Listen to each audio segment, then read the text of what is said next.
अल्लाह ताला ने अगर ताकत दिया है, नौजवानों से मैं कहता हूं गलत इस्तेमाल नहीं करना, इसका गलत इस्तेमाल कभी ना हो। औरतों को मारने की बात आई, कितने तो घर ऐसे बने हुए हैं, कमजोर है वो, तुमसे कमजोर मखलूक है, लोगों ने उसको बराबर का बनाने की कोशिश की है, लेकिन औरत तुमसे कमजोर बनाई गई है।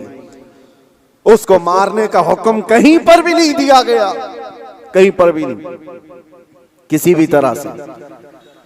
लोग आज अपनी ताकत का भरपूर इस्तेमाल इनके साथ करते हैं, औरतों के साथ। बहुत सख्त जवाब देना होगा मेरे अजीज। औरत तो औरत है, मखलूक भी है अल्लाह ताला की, लेकिन साथ में उम्मत मोहम्मदिया है। इसका जवाब तो बहुत है। हदीस में तो ये मिलता है, जानवरों को जिसने मारा बिला वजह के, कयामत के दिन वो जानवर उठाए जाएंगे और वो आएंगे, मुकद्दमा करेंगे अल्लाह की बारगाह में कि अल्लाह इसने मुझे फलां वक्त बगैर किसी वजह के मारा था। रब ताला उस जानवर को सींग अता करेगा और कहेगा कि तू उतना मार ले इसको यहाँ पर, और वहां सख्ती के साथ वो जानवर इस जालिम को मार रहे होंगे। अहले महशर उसको देख रहे हैं। जानवरों के साथ जुल्म को इस्लाम ने जायज नहीं किया, घरों में अपने औरतों के साथ कौन जुल्म की इजाजत देगा। ये हुई डोमेस्टिक वायलेंस जिसको कहा गया है। मैंने अंदर कैद में देखा कितने ऐसे कैदी औरतों को जला करके अंदर आए हुए हैं, छोटी छोटी बातों पर, जहेज के नाम पर, दो खानदानों के झगड़ों पर औरतों को जला दिया, मार दिया, खत्म कर दिया। ऐसे कितने वाक़यात। इंसान को जब ताकत ज्यादा आ जाए तो वो जुल्म के रास्ते पर आ जाता है।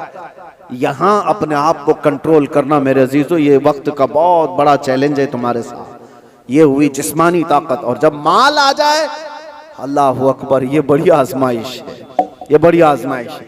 चर्बी ज्यादा उस वक्त आती है जब माल ज्यादा आता है। जिस्मानी ताकत तो चले, आदमी अपने आप को कंट्रोल कर लेगा, रोक लेगा, लेकिन माल की चर्बी ये बड़ी खतरनाक है। ये तो गरीबों का मजाक उड़ाती है सबसे पहले, दीन को हल्का समझती है सबसे पहले। ये मौलाना लोग, ये हमारी कैटेगरी के नहीं है, या उलमा, ये तो कमतर लोग हैं, यतीम लोग हैं, लावारिस लोग हैं। मालदार सबसे पहले दीन का मजाक उड़ाने लग जाता है। इसीलिए माल आए तो हमेशा दुआ ये करना कि अल्लाह माल के साथ उस्मान गनी की सखावत अता कर दे। माल आए तो अब्दुर्रहमान बिन औफ की अखलाक व किरदार के साथ आए, वरना कारून के पास भी था, शद्दाद के पास भी था, हामान के पास भी था, माल बहुत था उनके पास, लेकिन उनके माल ने उनको तबाह बर्बाद कर दिया। आज भी जिसके पास माल आया, पैसा आया, वो ये सोचता है रातों रात सब कुछ मैं अपना बना लूं, अपना खरीद लूं। अच्छा, एक बात और भी मैं बता दूं, जिन तीन चीजों की बात मैंने कहा जो इंसान को जुल्म के रास्ते पर लाती है, पहले उसकी जिस्मानी ताकत, दूसरे दौलत, तीसरे पावर, ओहदा, ये तीनों ऐसी चीजें हैं जो परमानेंट रहने वाली है ही नहीं। परमानेंट रहने वाली तीनों में से कोई चीज नहीं है। हाँ, इतना है कि जिस्मानी ताकत को जाने में टाइम लग सकता है, थोड़े टाइम बाद जाएगी, लेकिन वो भी पक्का नहीं। किसी हादसे में गिर गया, वो सारी जिस्मानी ताकत भस्म हो जाएगी। लकवा मार गया तो बड़ा सा बड़ा पहलवान बिस्तर पर आ गया, कुछ नहीं होने वाला है। मैंने सऊदी में देखा एक बहुत हट्टे खट्टे आदमी को, कोमा में है बेचारा, अब तो गल गया, लेकिन जिस वक्त कोमा में आ गया तो सिर्फ एक अटैक कुछ हुआ, कोमा में चला गया, जिस्म पूरा गल गया, खत्म हो गया। तो जिसको अपने जिस्म पर बहुत ताकत था वो अचानक भी जा सकता है, लेकिन नॉर्मली देखा गया है कि जाने में टाइम लगता है। जिस्मानी ताकत, माल का कोई भरोसा नहीं। लोग ये कहते इतना हमारे पास है कि 7 पुश्तें खाएंगी। हमने उस घर को भी देखा, उसका खुद बेटा 10-10 रुपए की भीख मांगता है। जिसने ये कहा था कि इतना मेरे पास है कि 7 पुश्तें खा सकती हैं, उसका सगा बेटा आज 10 रुपए मांगता है। ये माल को जाने में ज्यादा वक्त नहीं। तीसरा पावर और मनसब। जो लोग आज बैठे हुए हैं उनको लगता है कि सब कुछ हम अपनी कुर्सी से कर लेंगे। तुम्हारी कुर्सी को हिलने में देर नहीं लगता। तुम्हारा जुल्म जो है ये दीमक है जो इस कुर्सी को खाकर खत्म कर देगा। जुल्म कुर्सी पर बैठा हुआ आदमी जब करता है, माल वाला और कुर्सी वाला दोनों, ये वक्त के साथ ऐसे तेज बहते हैं कि उनको अंदाजा ही नहीं होता, उन्हें पता नहीं उनके जुल्म के शिकार मजलूमीन की आहें अल्लाह तक जा रही हैं। रब तबारक व तआला कुरान में फरमाता है कि अल्लाह तबारक व तआला इनके कामों से बेखबर नहीं। जो लोग पीड़ित हैं, जुल्म से निशाना बने हुए हैं, तो क्या इनको इंसाफ नहीं मिलेगा? दुनिया की अदालत इंसाफ ना दे, अल्लाह की अदालत तो है जो इंसाफ अता करे। जालिम दुनिया में भी भुगतेगा और आखिरत में उसका दर्दनाक अंजाम है, दर्दनाक अंजाम है। फिरौन के साथ क्या हुआ, नमरूद के साथ क्या हुआ? अरे एक मच्छर से हिलाक हो गए। फिरौन पानी में गर्क कर तबाह हो गया, गर्क होकर तबाह हो गया। अबू जहल को 2 छोटे बच्चों ने मार के गिरा दिया। जो ताकत और माल का नशा था जिसको, आज हालात ऐसे मेरे अजीजों, ये 2 तरह का जुल्म बहुत बढ़ गया है, माल का और पावर का। आज जो पूरी इंटरनेशनल न्यूज घूम रही है अमेरिका की दादागिरी, कोई बोलने वाला है इस पर? वो किसी भी मुल्क के राष्ट्रपति को उठा करके ले जाए, किसी को कुछ नहीं। हालांकि नई बात नहीं है, नई बात नहीं। पावर है ना, ताकत है, नशा है, वो कुछ भी कर सकता है। ये पहली बार नहीं, ऐसे कई मुल्कों के साथ हुआ है। दूसरे मुल्कों में जाकर के बम गिरा देना, दूसरे मुल्कों के चुनी हुई सरकारों को गिरा देना, ये पहली बार है। जो आज सोशल मीडिया पर गर्दिश कर रही बातें, वेनेजुएला के साथ ऐसा हुआ वैसा हुआ। अरे खुद यहाँ हमारे मुल्क में जब मुंबई पर अटैक हुए थे, हमले हुए थे, आपको पता होगा, काफी साल पुरानी बात, ताज पर और ये वीटी में जो हमले हुए थे, उस वक्त पकड़ करके एक अजमल कसाब को तो बहुत घुमाया गया है न्यूज में, लेकिन आपको पता है एक मास्टरमाइंड और भी था, डेविड नाम का, और उसको गिरफ्तार भी किया गया। लेकिन अमेरिका की फौज आकर उसको रातों रात यहां से लेकर अमेरिका चली गई, और ये कह करके कि इसका मुकदमा हम चलाएंगे। दादा है साहब, हमारे मुल्क का मुजरिम है, हमारे मुल्क में फसाद किया, लेकिन कानून उनका चलेगा। ये क्या है? ये पावर का इस्तेमाल। दुनिया यही चीज देखती है आज, जिसकी लाठी उसकी भैंस कहा जाता है।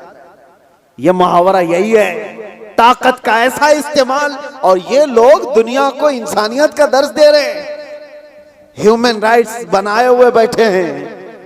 इंसानों के अकदार ये सिखाएंगे हमें जो दुनिया को जुल्म से हाँकते हैं।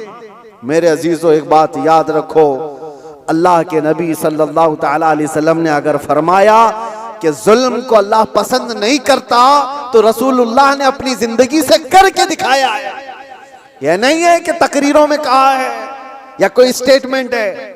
यह दुनिया के यूएनए का एक स्टेटमेंट होगा, अमेरिका का, यूरोप का स्टेटमेंट होगा कि ह्यूमन राइट्स के खिलाफ कोई भी कुछ करेगा तो हम उसको पकड़ेंगे, मारेंगे। जुल्म के खिलाफ हम बोलेंगे, हम पीस चाहते हैं। ये सब ढकोसले हैं, जुमलेबाजियां हैं, लेकिन सब उनके खुद के अमल की बात आए तो कोई इसमें खरा नहीं है, कोई पक्का नहीं है। लेकिन आओ बारगाह रिसालत मुआब सल्लल्लाहु अलैहि वसल्लम, अल्लाह के नबी सल्लल्लाहु तआला अलैहि वसल्लम जब फरमाते हैं कि जुल्म जायज नहीं, तो मस्जिद नबवी का वो माहौल है, सहाबा बैठे, हुजूर ने फरमाया ये मेरे आखिरी वक्त होंगे, मैं दुनिया से जा रहा हूं, मफहूम मैं बता रहा हूं, इसके बाद हो सकता है तुमसे मुलाकात ना हो, लेकिन तुम में से किसी पर भी कोई हक मेरा बाकी रहे या मुझ पर किसी का हक बाकी है तो खड़ा हो और मुझसे सवाल करे। हुजूर ने फरमाया, और एक साहबी खड़े हो गए, कहा या रसूलुल्लाह आप पर मेरा एक हक है। कहा क्या है? फला जंग में जब जा रहे थे आप सफ़ें सीधी कर रहे थे, मैं थोड़ा बाहर आ गया था, आपने छड़ी से मुझे मार दिया था, मैं बदला लेना चाहता हूं, आप पर मेरा हक है। तो रसूल करीम सल्लल्लाहु तआला अलैहि वसल्लम ये नहीं फरमाया इस्लाम का बादशाह जो इस्लामी सल्तनत को एस्टेब्लिश कर रहा हो कि तुम बादशाह जो पूरे कायनात में फैलने वाला दीन है उसके मुक्तदा और उसके आका से बदला लेने की बात कर रहे हो। नहीं फरमाया, हुजूर ने फरमाया उठो आओ।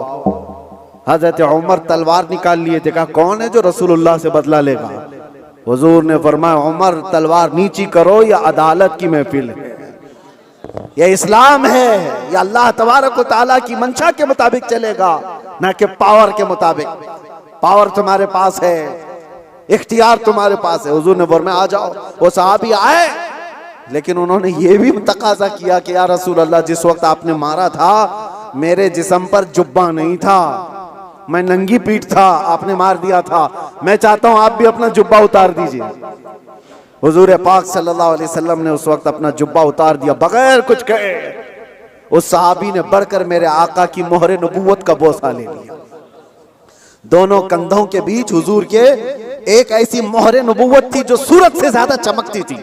ये निशानी थी मेरे आका के खातमुन नबीन की, खत्म नबूवत की मोहर। उस सहाबी ने बोसा ले लिया और कहा बदला हो गया मेरा ये। लेकिन अल्लाह के नबी सल्लल्लाहु अलैहि वसल्लम ने अपने आप को पेश तो किया है। कोई किसी के सामने ये गच तो बैठाए कोई। अरे आज का कोई भी नेता खड़ा होकर के कह दे किसी पर कोई हक बाकी है तो पूरे घर निकल आएंगे। हाँ, सबका तो खा के बैठा हुआ है छोटी छोटी चीजों के लिए। अब तो देखें लोग फिर भी संभलते नहीं है। मुझे हैरत इस बात की होती है, ये जो अभी इलेक्शन आ रहे हैं सारे नेता तो बाहर निकले होंगे, सब तुम्हारे पास अपनी अपनी कहानियां लेकर, लेकिन इनके पिछले जुल्म तो याद नहीं है, लोगों को भूल जाते हैं। अरे पानी के लिए लोगों से रिश्वत, घर के लिए रिश्वत, हर चीज के लिए। ये मखलूक के साथ जो जुल्म करके कुर्सी संभालते हैं, इनका जब वक्त आए तो मेरे अजीजों तुम्हें भी तो अपने पावर का इस्तेमाल करना चाहिए। एक बात याद रखो, इमाम हुसैन का ये जुमला है। आपने फरमाया था कि मेरे नजदीक जालिम वो नहीं जो किसी को मारता है, जालिम वो भी है जो उसके जुल्म को देखकर खामोश रहता है, आवाज नहीं उठाता। और यहां आवाज उठाने की बात तो छोड़ो, तुम तो ताउन कर रहे हो। आप भाई आगे बढ़ो, हम तुम्हारे साथ हैं। जुल्म करते रहो, हम भी तुम्हारे साथ हैं। पैसा खाते रहो, हम भी तुम्हारे साथ हैं। ये क्या है? ये निजाम को बदलने की जरूरत है। आज पावर का जो इस्तेमाल हो रहा है, गलत इस्तेमाल, इसको बदलने की अपने अंदर सोच पैदा करो। आप सोचते होंगे हम थोड़ी तादाद में, हमसे क्या होगा? हरगिज मत सोचो। एक की सोच से भी इनकलाब आता है, एक की सोच से भी इनकलाब आता है। बढ़ना तुम्हारा काम है। तुम क्यों सोचते हो कि पूरी दुनिया मेरे साथ खड़ा होना चाहिए?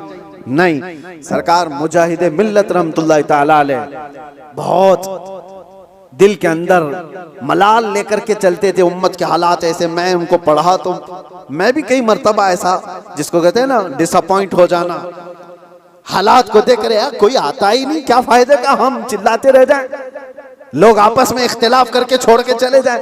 हुजूर मुजाहिद मिल्लत रहमतुल्लाह तआला अलैह एक बार लोगों को बुलाए थे कि दिल्ली आओ, लेकिन उनकी जितनी तादाद उनको मकसूद थी नहीं आए, तो वो बहुत ज्यादा नर्वस हो गए। कहा कि इस उम्मत के लिए हम आवाज उठा रहे हैं, ये आने को तैयार नहीं। वापस आए, उस वक्त सुना सरकार मुफ्ती आजम हिंद रहमतुल्लाह तआला अलैह आला हज़रत के शहजादे, उन्होंने कहा था कि मौलाना लोगों को मत देखो, दुनिया जो है कूफा में इमाम मुस्लिम के साथ शाम में 60,000 की तादाद में नमाज पढ़ती है और दूसरे दिन फजर में 2 बच्चों के अलावा कोई नहीं होता। आप इनके बेस पर ना आओ, आप अल्लाह के भरोसे पर जाओ। इसलिए कि गरीब नवाज पहले से हिंदुस्तान में माहौल बना के नहीं आए थे, अल्लाह के भरोसे आए थे, अल्लाह ने माहौल बना दिया। एक आया था लेकिन लाखों को इस्लाम का नूर देकर गया। एक से भी होता है इनकलाब। आप क्यों सोचते हो कि मेरे चाहने से कुछ नहीं होगा? आप सोचो, खड़े हो इनकलाब के लिए कि मैं जालिम का साथ नहीं दूंगा, जुल्म के खिलाफ रहूंगा।